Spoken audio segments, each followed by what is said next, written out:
Boa noite a todos. Vamos iniciar o nosso estudo dessa semana, agradecendo a oportunidade de estarmos aqui, aproveitando as energias desse ambiente, que a gente possa sair daqui refeito, preparado para mais uma semana de aprendizado, que é o objetivo nosso aqui nesse planeta. E nesse propósito de uma noite agradável de estudos, vibrando uma prece. Pai nosso que estais no céu, santificado seja o vosso nome. Venha a nós o vosso reino, seja feita a vossa vontade, assim na terra como no céu. O pão nosso de cada dia nos dai hoje.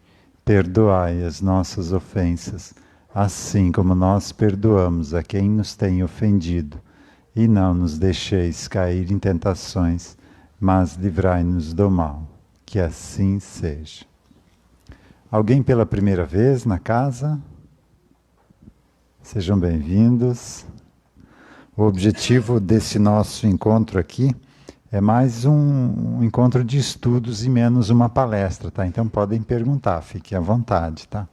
Ou dar sugestões de temas também. O objetivo não é eu só passar material aqui, é sim que vocês saiam com menos dúvidas do que quando chegaram, até com mais dúvidas, mas que mexam com o que vocês percebem que é a espiritualidade. Então nós estamos nos estudos de casos. Algumas pessoas têm a facilidade maior de entender o que é esse processo de autoconhecimento, de atendimento que a gente busca aqui na casa, analisando casos que foram atendidos. E estes casos utilizam a técnica de captação psíquica que a gente oferece aqui na casa, que nada mais é do que um atendimento do nosso passado, do nosso inconsciente. E esse nosso estudo aqui, mais especificamente, é para a gente entender então o que a gente está fazendo aqui nesse planeta, quais as regras desse jogo, né? O que está envolvido, o que a gente pode fazer, o que não dá para mexer, mas o que a gente pode fazer para evitar dificuldades daqui para frente. Então a gente traz conhecimentos que a gente possa utilizar no nosso dia a dia.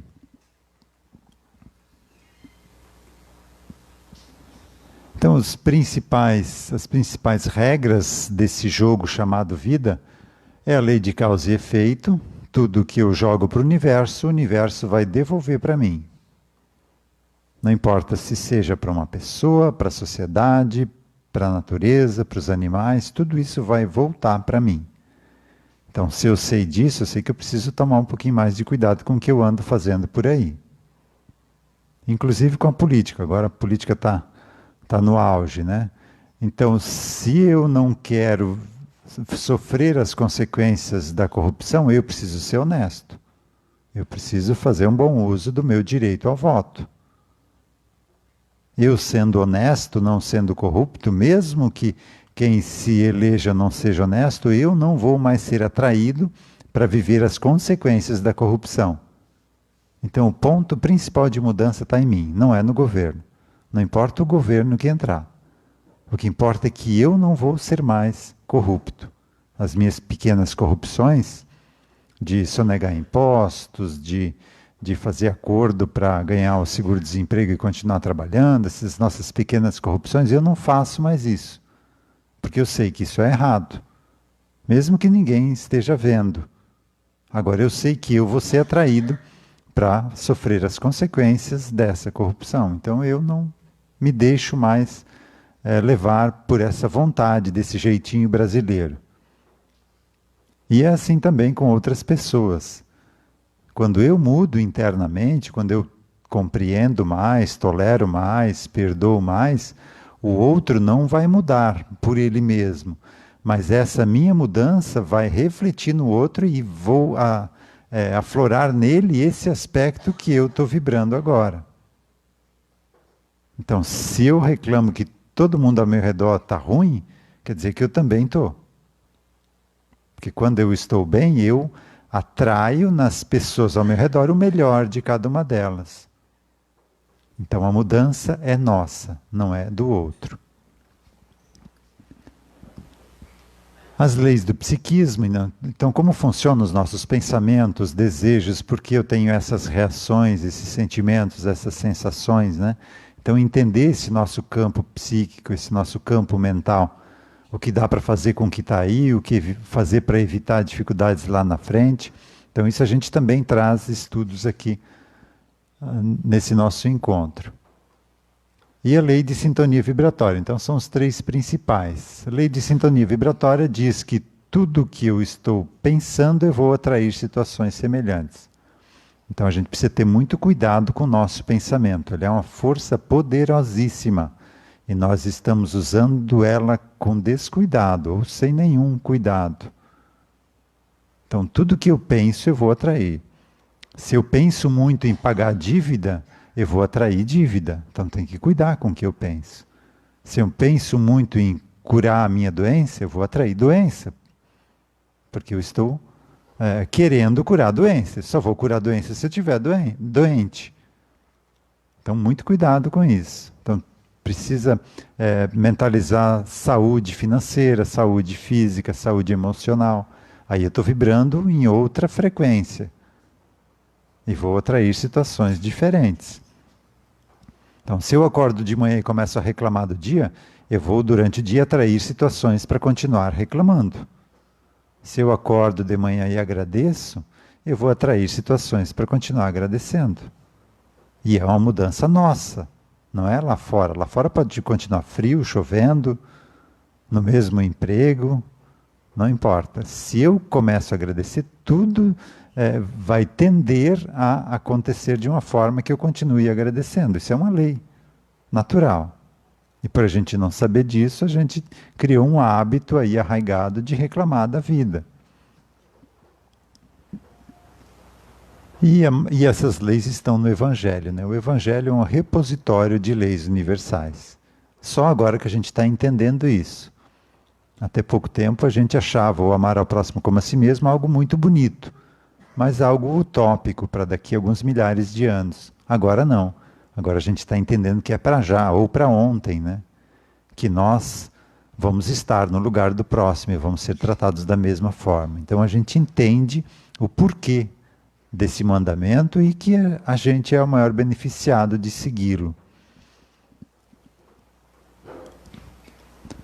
E dessas leis universais, aqui da principal lei de causa e efeito, elas estão no fundamento de todas as grandes religiões, aqui das ocidentais, orientais, até mesmo do islamismo, que muita gente fala mal dela, né? Mas a ideia da religião, a fonte é única. O que o homem fez dela é outra história. Nós vamos pegar aqui do islamismo. Ninguém pode ser um crente até que ame seu irmão como a si mesmo. É uma ideia do amar ao próximo como a si mesmo. Não tem diferença. E a gente não pode falar de outra religião, porque se a gente olhar para a história do catolicismo, que é a maioria da nossa base religiosa aqui de passado, a gente fez muita coisa errada na religião, né? As próprias cruzadas, que foi contra os muçulmanos, né? Na luta pela Terra Sagrada, depois também contra qualquer outro estilo de estudo da religiosidade, né? Acusando de heresia, né, as pessoas lá na Santa Inquisição. Então a gente fez muita barbárie na igreja também. Então não podemos apontar o dedo para ninguém. Então não importa a religião onde você esteja, o importante é você botar em prática o que está lá. A melhor religião é aquela que te faz ser uma pessoa melhor.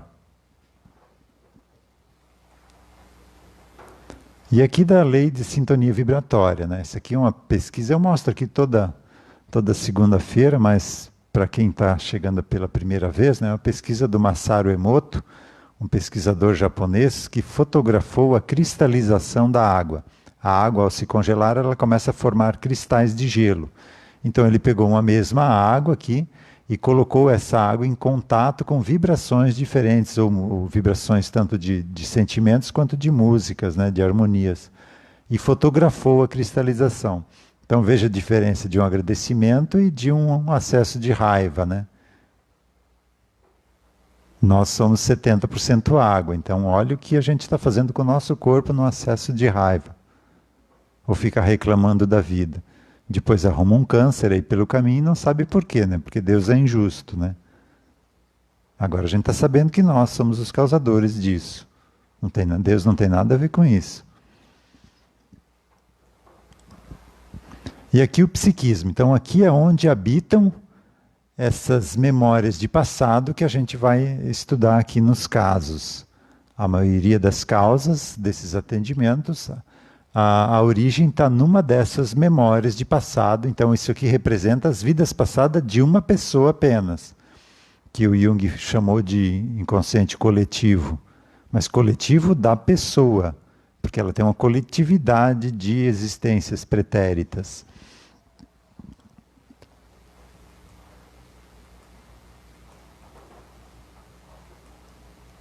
Esse aqui eu mostrei semana passada? Então, para quem tá novo aqui na casa. Perdoo, claro, até porque se eu não perdoar, a gente reencarna junto de novo. E eu estou zero afim. Tá? Perdão liberta a gente. Estava até comentando outro dia, na quarta-feira, com o Ivo aqui ao lado. Né? Na semana anterior teve uma palestra na quarta sobre o perdão, né? O perdão funciona assim: se eu perdoo, eu me liberto da situação. Eu não estou tirando a responsabilidade dele. Por exemplo, alguém, por um descuido, acaba batendo no meu carro. Eu perdoo a pessoa. Não, está perdoado. Você estava apressado, tal, agora tem que pagar o estrago. Perdoar é uma coisa, eu não senti raiva da pessoa. Mas a responsabilidade dela de pagar o estrago, isso não... É outra questão, é responsabilidade. Então a gente pode perdoar na certeza de que o outro vai ter que arcar com as responsabilidades do ato que cometeu. E eu, perdoando, eu me liberto da situação. Senão eu fico amarrado junto. E se eu não tenho participação nisso, responsabilidade, para que eu vou atrair uma situação de sofrimento para mim? Tem um texto que circulou no WhatsApp faz algum tempo. O título é Caminhão de Lixo, acho que é. De uma repórter, conta que no Rio de Janeiro ela pegou um táxi e ao pegar lá a via amarela ou vermelha, não sei qual delas lá, um carro veio todo apressado e tocou em cima do táxi. E se o motorista do táxi não tivesse atento, não tivesse desviado, tinha sofrido ali um acidente, né? E o motorista do táxi falou o seguinte: Deus te abençoe, vá em paz, né? E a jornalista no banco de trás ficou indignada. O que é isso? O cara quase causou um acidente, você está abençoando ele? Aí ele explicou: olha, eu chamo isso de regra do caminhão de lixo. Tem muita gente por aí, principalmente de carro, jogando lixo para todo lado. Eu resolvi não pegar mais o lixo dos outros. A minha paz não é mais tão barata que qualquer um vem e tira ela de mim. Então deixa as pessoas com o lixo delas. Você não precisa pegar esse lixo para você.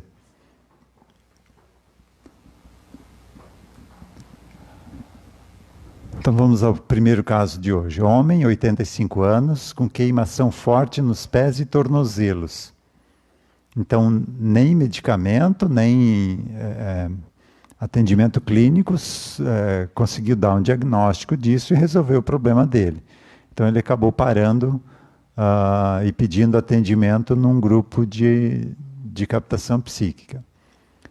Em março de 2017, nos procurou via e-mail um paciente residente na capital do Espírito Santo, queixando-se de queimação forte nos pés e tornozelos, que o estava incomodando muito. O estranho fenômeno vinha ocorrendo já há 4 meses, sem diagnóstico médico sobre a causa. Estava dormindo com os pés descobertos e mesmo assim o desconforto permanecia. Apresentava também desânimo, angústia, impaciência e irritação. Solicitou o início de um tratamento com captação, investigação e alinhamento psíquico. Devido à impossibilidade de o paciente estar presente no momento do tratamento, o mesmo deveria ser realizado à distância. Como é procedimento normal em todos os casos, foi aberto ao acaso o Evangelho segundo o Espiritismo. Abriu no capítulo 4, item 9 e 10. Ressurreição e encarnação. sugerindo não só a necessidade da consciência clara sobre as existências sucessivas e as responsabilidades de nossos atos, como também a possibilidade do ressurgir de si mesmo, sempre mais fortalecidos e experientes, depois de resgatar os próprios erros. Em seguida, sintonizou uma persona, uma daquelas partes aqui do psiquismo, né? Do próprio consulente. Essa persona era um homem surdo e muito idoso. Ao perceber sua impossibilidade de ouvir, resolvemos recuperar a capacidade auditiva em primeiro lugar. Veja que interessante isso aqui, ó. Essa memória de passado era surda, mas no atendimento você consegue fazer com que ela volte a ouvir. Porque a dificuldade da surdez estava na máquina física, no corpo físico. E esse corpo já voltou ao pó há muito tempo. Só que ele estava condicionado mentalmente a não escutar. Então, com um simples comando mental, você consegue reconfigurar o aparelho auditivo dele e ele consegue, a partir dali, ouvir novamente. Então, foi recuperada a capacidade auditiva, visando possibilitar nosso diálogo investigativo.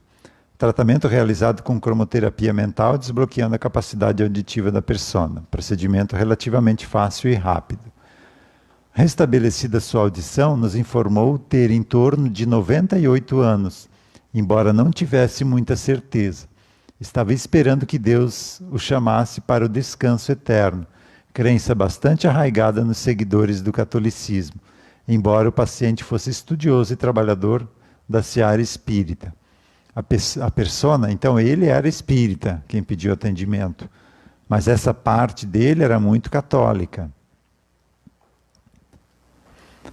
Essa persona dizia estar muito cansada e desanimada da vida e que seu corpo não respondia mais às necessidades de um vivente. Queixou-se de seus pés inchados, escurecidos e tão doídos que não podem nem ser tocados.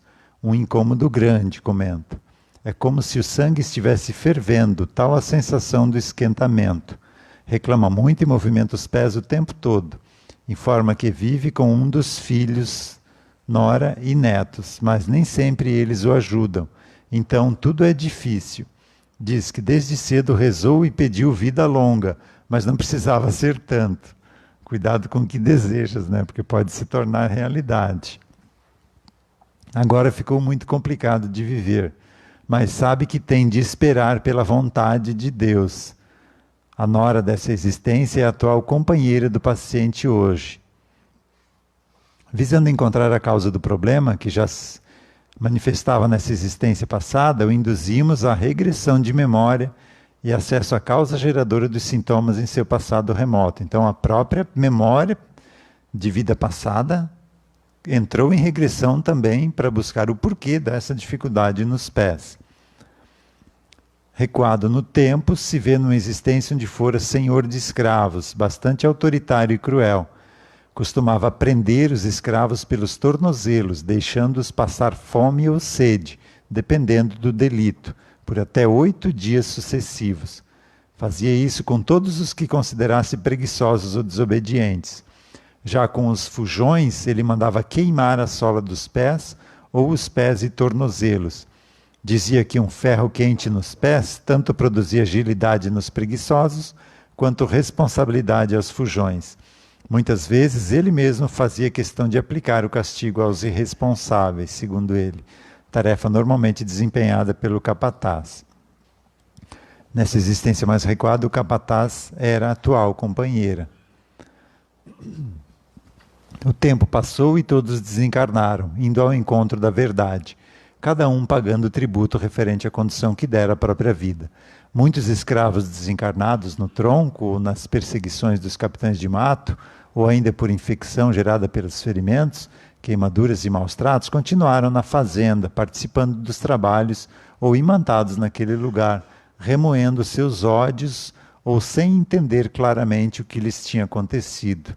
Então, mesmo que morreu o escravo, ele permaneceu ainda lá, ligado àquele ambiente, sofrendo mentalmente. O corpo já se foi, mas mentalmente ele ficava revivendo aquele sofrimento. A mesma coisa aconteceu com o senhor de escravos e seu capataz. Cada um, a seu modo, continuou tentando se impor. Depois de anos de sofrimentos, torturas e perseguições no astral inferior, foram reencarnando na mesma região e nos mesmos troncos familiares, só que agora em papéis invertidos. Devido à libertação dos escravos, os que eram senhores reencarnaram pobres e os que eram escravos na condição de patrões, tendo de enfrentar dificuldades e humilhações para sobreviver. Os escravos que foram torturados pelos patrões e capatazes, agora na condição de patrões, tornaram-se os patrões autoritários e cruéis, imitando os que lhes comandaram no passado, seguindo seu modelo de administração das fazendas. Ofereciam apenas terras para plantar em troca de maior parte na produção. E os que não aceitassem tinham de andar por uma fazenda a outra buscando serviço temporário para se manter. Além do rigor das lavouras, de cana ou café, onde frequentemente machucavam os pés descalços, eram completamente desvalorizados e maltratados, recebiam muito pouco pelo que faziam. E foi assim que, mais uma vez, o antigo senhor de escravos e seu capataz findaram suas vidas, experimentando o que fizeram outros experimentar. Mas, na sequência das encarnações, ambos se veem novamente atrelados como nora e sogro, resgatando os mesmos compromissos de passado. Depois de um tempo de reflexão, concluiu que tem uma certa tendência à acomodação e ao autoritarismo. E quando atinge idade mais avançada, sempre acha que vai piorar a cada dia, perdendo o gosto pela vida, como se não pudesse ter uma velhice saudável e produtiva. O cordão que ligava a parte encarnada apresentava-se escurecido e volumoso, deformado e sem vitalidade, dificultando os fluxos de energia que circulam entre o corpo físico e a personalidade comunicante. O que ele está falando aqui é que essa memória de passado se mantém com a nossa energia do corpo físico, que é o conglomerado atual. E essa ligação energética, conforme o que a memória está pensando, está vivendo e o que a pessoa também está vibrando aqui, ela vai se enrijecendo. E conforme se enrijece, ela vai encurtando. Então a persona é como se ela fosse arrastada atrás da gente por onde a gente fosse. Isso gera um desconforto muito grande para elas. Então no atendimento a gente faz a limpeza desse cordão para que ela tenha maior liberdade, para que possa permanecer em tratamento. Havia também em ressonância com o paciente outra persona muito envelhecida e paralisada, enraizada, habitando uma região do astral inferior, parecendo um resto de árvore seca. Olha aqui, ó, o que estava aparecendo essa memória de vida passada. Um resto de árvore seca, que aguardava a colaboração do tempo para desabar definitivamente. Isso também gera desconforto e, com o tempo, produz jonetes, deformidades nos pés e cãibras nas pernas, além de baixa imunidade e dores no corpo, problemas de coluna e cansaço. Disse que nessa existência, quando se enraizou nesse lugar, foi árvore seca, que não produzia nenhum fruto, viveu por viver, usufruindo quanto podia sem nada produzir. Durante o trabalho de socorro, concluiu que precisava tomar cuidado com os pensamentos negativos e derrotistas, por ser viciado nesse tipo de elaboração patológica.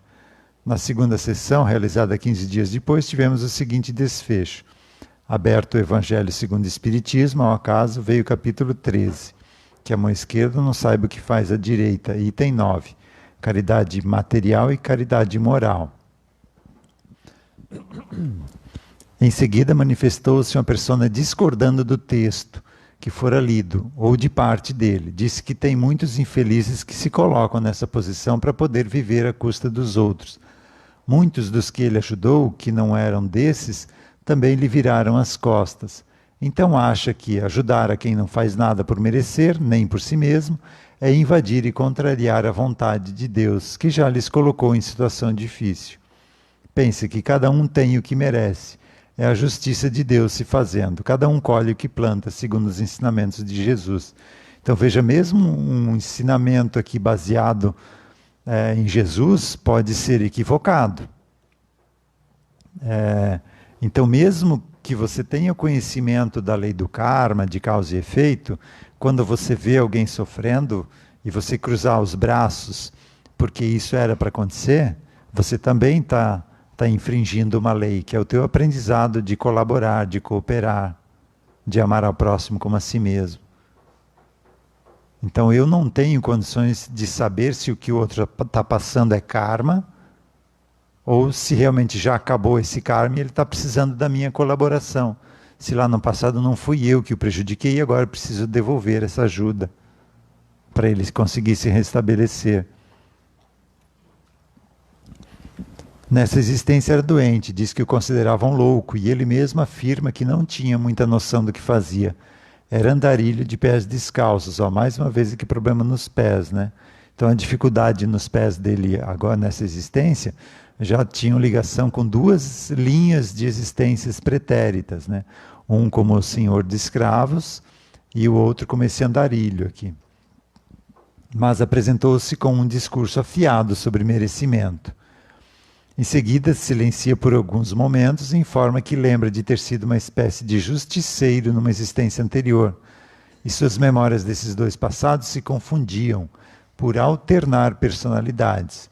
Diz que ouvia vozes e acusações que lhe chamavam de feiticeiro, e muitas vezes tinha a impressão ou a memória de que foram feiticeiro mesmo.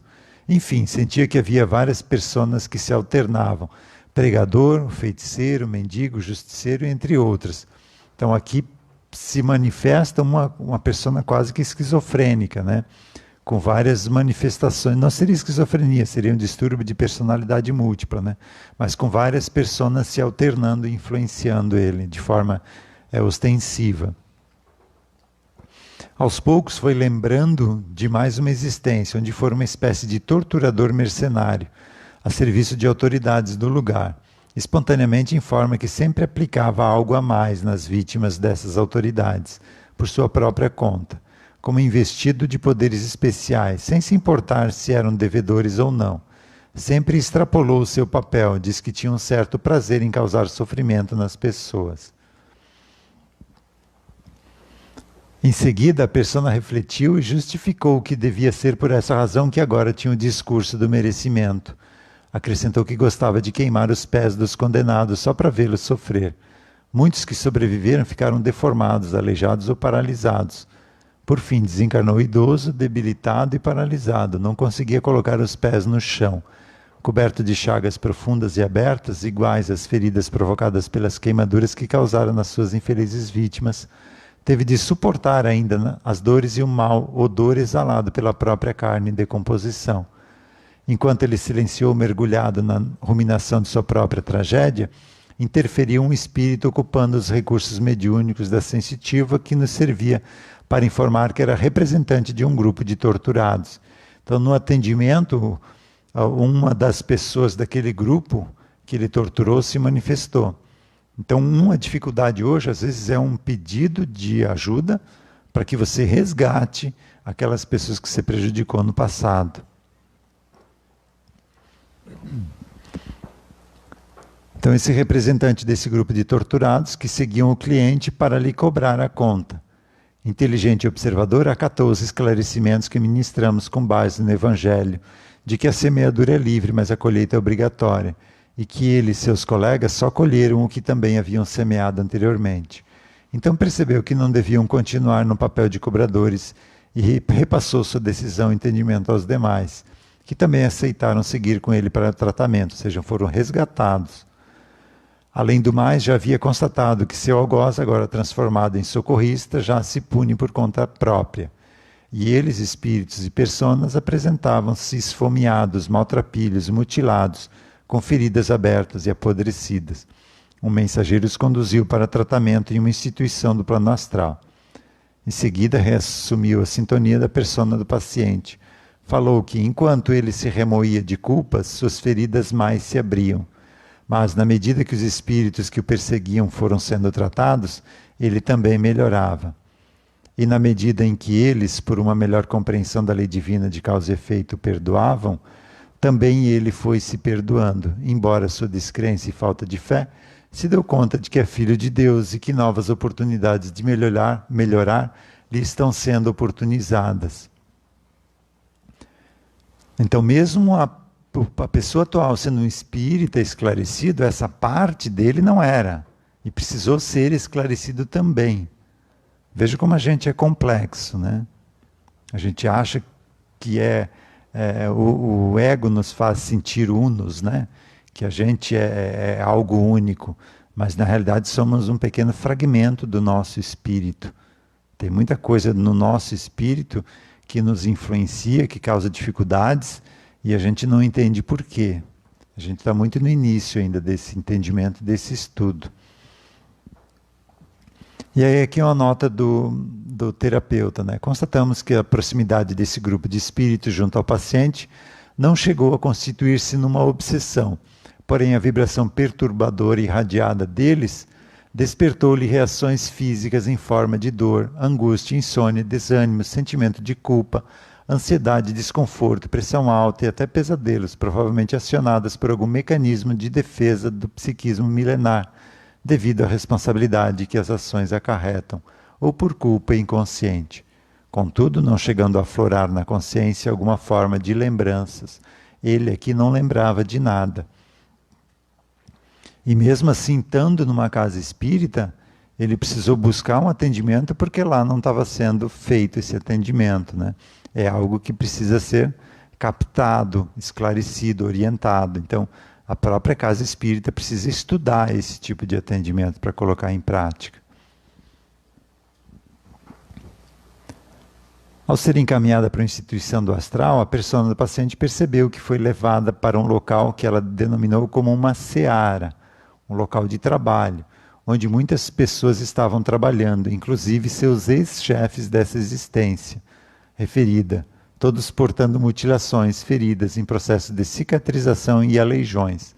Mas percebeu também que, como ela, todos eram réprobos em recuperação, que já haviam se perdoado, e só por isso, e por se darem o direito de recomeçar, faziam o que podiam, como podiam, com alegria e entusiasmo, coisa que ela ou ele, ela, persona, ele, homem, né, não tinha se permitido ainda.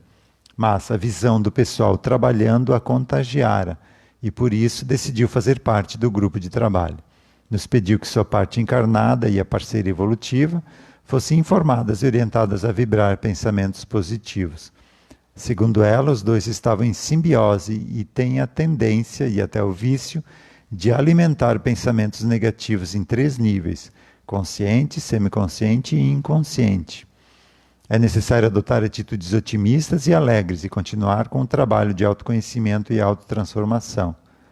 Aliviada, seguiu também para tratamento e engajamento no programa da instituição do astral.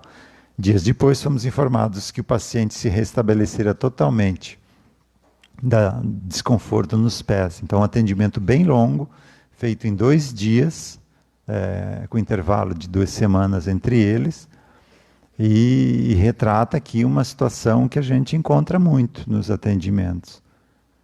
Então, cada dificuldade que a gente traz não é um castigo divino, é um chamado de atenção e uma oportunidade de resgatar o que foi feito no passado.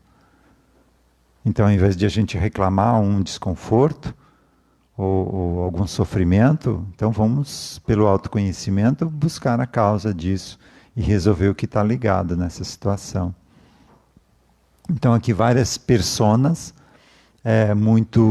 que tiveram vida longa, né? E quando chegou a idade dessa atual, bateu com a idade dessa vida passada, porque ali ele relatou que com 85 anos fazia 4 meses que tinha começado essa dificuldade nos pés, né? Ali que essa parte do inconsciente dele aflorou. Então ele estava trabalhando numa casa espírita e talvez pelo trabalho essa parte tinha ficado ali em hibernação. Mas como ele estava próximo aí de desencarne, já no final dessa existência, foi permitido esse sofrimento, entre aspas, para que ele desencarnasse sem o peso de todo esse passado, né? Então ele teve um merecimento para poder sofrer. Parece estranho, né? Ele mereceu sofrer, para através do sofrimento conseguir fazer o resgate de toda essa turma ali, de torturados e também de escravos, né, que foram prejudicados por ele.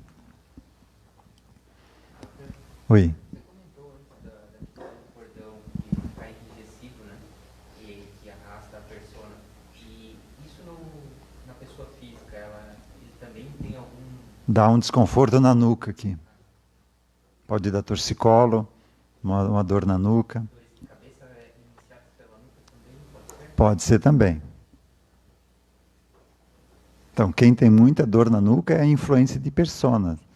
Principalmente se essa dor não é constante, né? De vez em quando ela vem e de repente some também, sem fazer nada, né? É influenciação de persona. Então pode buscar o atendimento porque tem alguma influência ali. De influência também que a gente traz no nosso corpo físico, de passado, eu tenho um exemplo, não é de sofrimento, mas de aparência, de que eu tinha várias pessoas que também tiveram vida longa e todas geralmente na vida religiosa, né, e todas de cabelo branco. Eu com 18 anos já comecei a ter cabelo branco, então essas vidas passadas influenciam no corpo hoje. Quando eu comecei a tratar isso, o cabelo parou de embranquecer mais. Então realmente estava em processo de embranquecimento precoce. E quando eu fiz o atendimento desse grupo de pessoas idosas, parou de embranquecer. Comecei um pouquinho tarde, mas pelo menos nessa vida peguei, né? Há mais algum comentário, pessoal?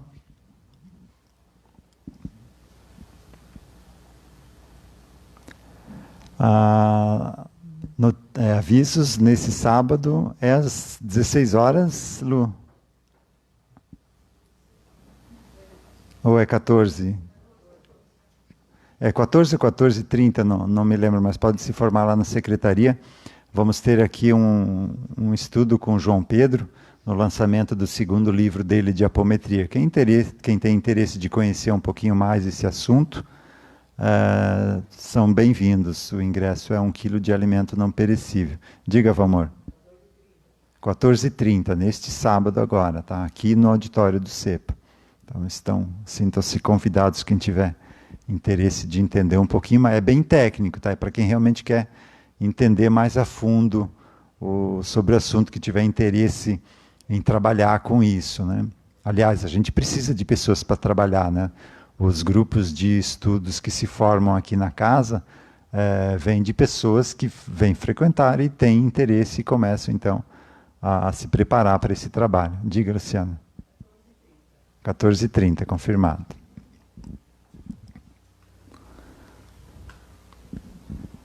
Podemos encerrar? Então vamos fazer o encerramento com um passe coletivo. Quem se sentir à vontade pode fechar os olhos, se assentando confortavelmente, mentalizando e sentindo uma onda de energia leve, clara, envolvendo todo o nosso corpo, drenando tensões do dia a dia, preocupações que a gente não pode resolver agora.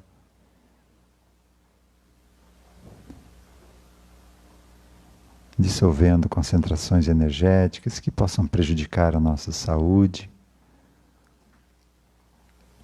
nos sentindo mais leves, ampliando essa energia para o nosso lar, para o local de trabalho, envolvendo as pessoas que convivem conosco, entendendo que a mudança delas depende da nossa mudança em primeiro lugar. E que a vida é uma escola, a gente está aqui para aprender, principalmente a respeitar a diferença, a respeitar o outro. E como em qualquer escola, todo dia tem lições para a gente aprender. Então que estejamos preparados a cada dia para enfrentar os ensinamentos e os aprendizados que Ele nos trouxer. Que não nos pegue de surpresa, que a gente possa começar a responder ao invés de reagir.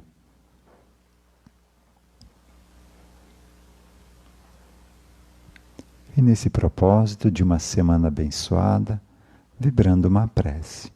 Pai nosso que estais nos céus, santificado seja o vosso nome. Venha a nós o vosso reino. Seja feita a vossa vontade, assim na terra como no céu. O pão nosso de cada dia nos dai hoje. Perdoai as nossas ofensas, assim como nós perdoamos a quem nos tem ofendido. E não nos deixeis cair em tentações, mas livrai-nos do mal. Que assim seja. Uma boa noite e uma semana abençoada a todos.